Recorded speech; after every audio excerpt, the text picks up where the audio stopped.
It is late in the evening, and yet the legionary camp is crawling with life. It always is on the days the food's coming in. After all, while the grain man unloads his cargo, it is the best time to sneak away something for yourself. A little treat. No one really minds. The grain man smiles, leading the first of a long line of carriages, full of food. He jumps down and immediately walks into one of the tents. Inside, a lowly logistical officer offers him a letter. The grain man reads, smiles, and whispers, "It's just on my route back, perfect." A few days later, at the camp, the legionaries are eating. A messenger rides into the camp. He screams, asking for an audience with the commander. Apparently, the local authorities need help to block the streets. An assassin is on the loose. Someone killed the son of a local nobleman. Many of the new recruits are angry. We were gonna have a chill day and now we have to walk the streets of this blasted place. Damn whoever did this. A veteran smiles. He looks at the recruit. You shouldn't say those things, else the grain man comes for you next. No empire survives without spies. And in an empire of logistics and roads, who is better suited to spy and kill for the emperor than the grain man? The Frumentarii, a name that literally means the grain men, began as nothing more than logistical staff in the Roman army.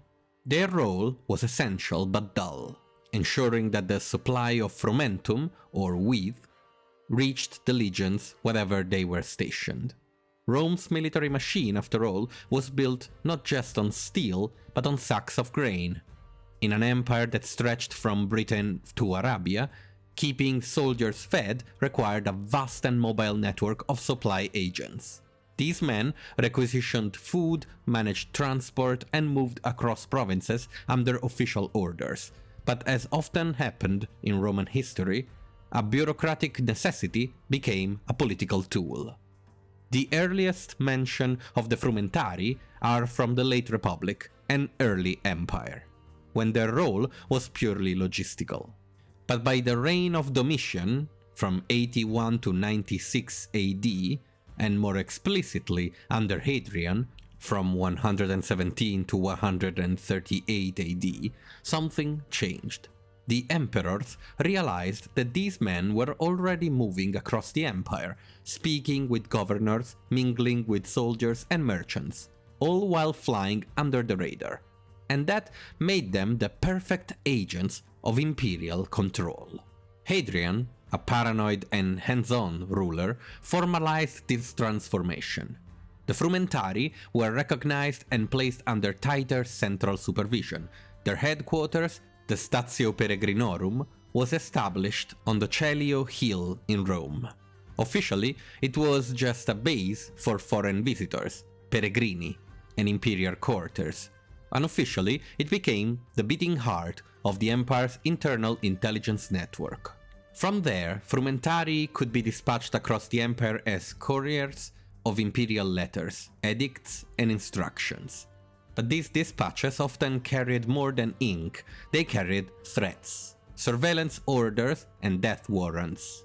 The Frumentarii became not just messengers, but informants and enforcers. They didn't just bring the orders, they executed them too. And they were everywhere. Inscriptions scattered across the empire collected into the Corpus Inscriptionum Latinarum show Frumentarii stationed as far afield as Africa Proconsularis, Syria, Hispania, and Gaul. Now, how would a Frumentarii look? They wore the clothing of legitimate authority. They were soldiers, members of the legiones or auxilia, seconded for special duty, and they had official power. They could require lodging, requisition resources, and enter provincial offices with imperial approval. To a Roman governor, they were part of the bureaucratic furniture. To the emperor, they were eyes and ears, and when necessary, knives. It is worth noting, since we're talking about it, that the Roman Empire never developed a fully civilian bureaucracy. It relied on overlapping networks of power, favor, and personal loyalty. The Frumentarii, moving between those networks, were a perfect fit. They didn't need an office They didn't need a specific uniform, they looked like a normal soldier. They had a letter with a seal and the authority of the emperor behind that seal. Fergus Miller, in The Emperor in the Roman World, emphasizes that the imperial center exerted control not through law but through presence. Edicts, messengers, and personal intervention mattered more than legal codes. The Frumentarii were the embodiment of that model, mobile, responsive, and loyal only to the emperor. Not to the Senate, not to the provincial elites, not even to the law. And yet, they still operated in the shadows of legitimacy. They weren't assassins, at least not officially. They were couriers, postmen. They took the mantle of inspectors, watchers, many roles, many different skill sets, and the responsibility of being the hand of the emperor, at least in the shadows. By the reign of Septimius Severus, the Frumentarii were no longer just emperor's messengers. They had stabilized into something more sinister. Armored agents of fear. It was the Severi dynasty who turned them loose. After seizing power in a civil war, Septimius understood what every Roman autocrat eventually learned. Violence could win you the throne, but information would help you keep it. And the Frumentarii were the perfect tool. They already had the authority to travel, the loyalty of soldiers, and the cover of legitimacy. After all, who doesn't like the man who brings you food? Now they were given new orders: root out opposition actively, monitor governors actively, and deliver justice in the emperor's name, meaning they had discretion in doing so. It is from this period that the Frumentarii fully emerge as Rome's secret police. The Historia Augusta, though riddled with exaggerations, offers chilling glimpses into their activities. In the life of Severus Alexander, it reports that the Frumentarii were used to listen in on senators, watch generals, and collect information, even at dinner parties and public baths. While we must treat such sources cautiously, the accusations reflect a widespread reality. People feared the Frumentarii because they could be anyone, anywhere, reporting directly to the throne. Their presence extended into every corner of the empire. Their authority was discretionary, their oversight minimal, and when no one's watching the watchers, abuse is never far behind. The Roman satirist Juvenal, writing decades earlier, may have been ahead of its time when he asked, "Who guards the guards themselves? Who watches the watchmen?" By the 3rd century, the answer was increasingly clear: no one. Take for instance the case of Plautianus, the powerful Praetorian prefect under Severus. When whispers of his treason reached the emperor, it was the Frumentarii who were sent to investigate and eventually implicate him. His downfall was swift and brutal: arrested, executed, erased from public memory. The message was unmistakable. The emperor's reach extended even in the inner circle, and the Frumentarii were his enforcers. As the role of the Frumentarii expanded, so did their corruption. Provincial governors soon found that the Frumentarii could be bribed to falsify reports or suppress accusations. Local elites denounced them as blackmailers and parasites. Even military commanders, who had once respected their logistical roles, now resented their surveillance. Their dual natures, soldiers with investigative powers and direct agents of the emperor, made them immune to many restrictions, and because they answered to the emperor, few dared challenge them. It's very similar to the situation with the Praetorian Guard, another military unit with political implication of which the emperor lost control very quickly.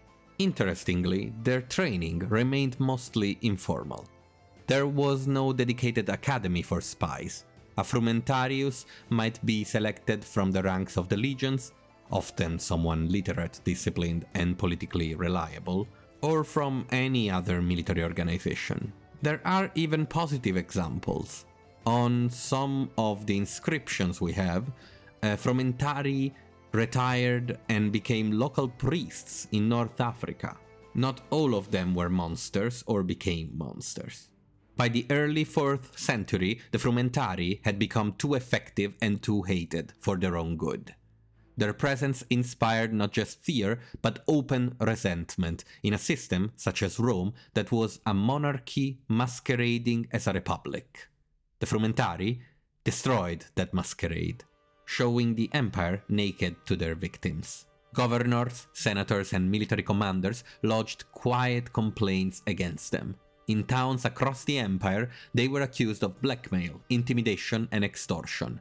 Even their old cover, the courier role, had been exposed. Everyone knew the Frumentarii were more than messengers, and intercepted the messages too. And so came the time of Diocletian. As part of his sweeping reforms of the imperial bureaucracy and military, Diocletian abolished the Frumentarii around the year 312 AD. The Notitia Dignitatum, a late Roman document cataloging imperial offices, makes no mention of them. They had disappeared, at least on paper. But even with the Frumentarii gone, the need for surveillance did not vanish. It evolved. In the place of the old core rose a new one, the agents in rebus, literally agents in matters. These men inherited the tools, networks, and tactics of the Frumentarii, but were now folded into the civilian administration instead of the military one, placed under a newly created Magister Officiorum, the Master of Offices. This change gave the new agents a bureaucratic home, clearer titles, and perhaps a bit more legitimacy and oversee.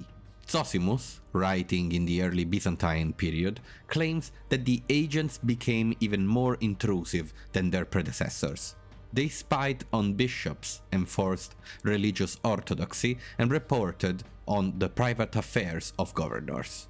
And yet, the ghost of the Frumentarii lingered. Their name had become shorthand for repression, one that haunted the empire long after they were gone. In the end, the legacy of the Frumentarii is a mixture of ancient and very medieval sentiments. The emperors wanted a secret police, they wanted a Gestapo. And yet, while the Roman Empire was a very highly organized structure, it was still an empire made by contradictions, just like any other ancient political organization. The Frumentarii, with their natural evolution from logistical officers to secret police, are the most Roman way to get to the Gestapo ending from an acceptable start, at least for the Romans. And of course, I'm using the Gestapo to be provocative. While the Frumentarii were assassins and spies and a secret police, they weren't really necessarily evil or sadistic. From their funerary inscriptions that can be found all over the Roman Empire, they appear to have served with honor and to have wanted to be remembered as honorable and dutiful members of the Roman military. So what do you think? Did you know that Rome had a secret police? Would you like for me to go through other military units? Please let me know, leave a comment, a like, and maybe subscribe. I'll see you soon for the next story. Have a good one.